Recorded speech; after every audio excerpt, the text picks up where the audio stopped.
Hello friends, good evening. இன்றைக்கி Sunday. So lunch எல்லாம் முடிச்சுட்டு நானும் ஹஸ்பண்டும் ப்ரொவிஷன் எடுக்க கிளம்பிட்டோம்.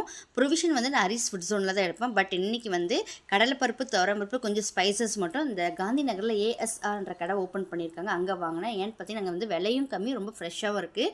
துவரம்பருப்பெல்லாம் வெளியே வந்து பார்த்திங்கன்னா 210 ருபீஸ், இங்கே வந்து 160 ருபீஸ் தான். ஸோ ட்ரை பண்ணி பாருங்கள். கடை பேர் வந்து ஏஎஸ்ஆர்.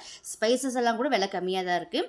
மற்றதெல்லாம் வந்து ஹரிஸ் ஃபுட் ஜோன் எடுத்து பசங்களுக்கு ஸ்நாக்ஸு, நூடுல்ஸு, அப்புறம் பார்த்திங்கன்னா பசங்களுக்கு சாக்கோஸு, அப்புறம் இதெல்லாமே வந்து நான் ஹரிஸ் ஃபுட் ஜோனில் வாங்கிட்டேன். இந்த மந்த்லிக்கு தேவையான ப்ரொவிஷன் அந்த மந்த்லி எடுத்துருவேன். நான் எப்பவுமே அதிகமாக வாங்கி வச்சுக்க மாட்டேன். அப்புறம் பார்த்தீங்கன்னா இந்த பீன்ஸ் கொட்டை, மூக்கட்டில் இதெல்லாமே கூட நான் மந்த்லி கால் கிலோ தான் வாங்குவேன். அதிகமாக வாங்க மாட்டேன். சோப்பும் இந்த மந்த்லி தேவையான ஒரு 5 சோப்பு வாங்குவேன். விம்மு, அப்புறம் டீ தூள், அப்புறம் ஊறுக்காய் வாங்கினேன். இந்த லெமன் ஊறுக்காய் மேலே ரொம்ப ஆசையாச்சு, லெமன் ஊறுக்காய் வாங்கினேன். அதுக்கப்புறம் பார்த்தீங்கன்னா நான் குலோப் ஜாமுன் மேலே ஆசையாக இருந்துச்சு. ஸோ குலோப் ஜாமுன் ஒரு பேக்கெட் வாங்கிட்டு வந்திருக்கேன், செய்யலான்னு. பிடிச்சிருந்தால் லைக் பண்ணிட்டு சப்ஸ்கிரைப் பண்ணிட்டு பாருங்கள். நாளைக்கு இதே மாதிரி சூப்பரான ஷார்ட் வீடியோ பார்க்கலாம். தேங்க்ஸ் ஃபார் வாட்சிங்.